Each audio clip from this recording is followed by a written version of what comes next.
Are you tired of feeling overwhelmed by the numerous AI services offered by Microsoft Azure?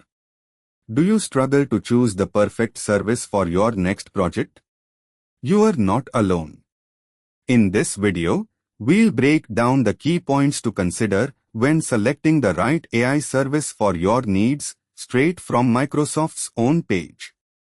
Firstly, the most important thing to consider is the problem you are trying to solve. Are you looking to boost customer engagement, streamline processes, or drive business innovation? Knowing your goals will help you narrow down the options. Secondly, you need to think about the type of AI service you need.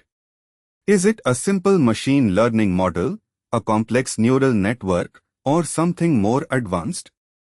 Microsoft Azure offers a range of services, including cognitive services, machine learning, and bot framework, each with its own strengths and weaknesses.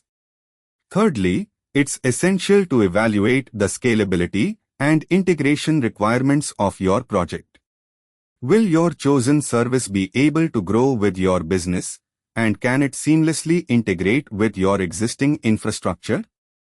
To learn more about choosing the best AI service for your needs, visit neeraj.qzz.io and subscribe to our channel for more in-depth tutorials and guides on Microsoft Azure and other Microsoft products.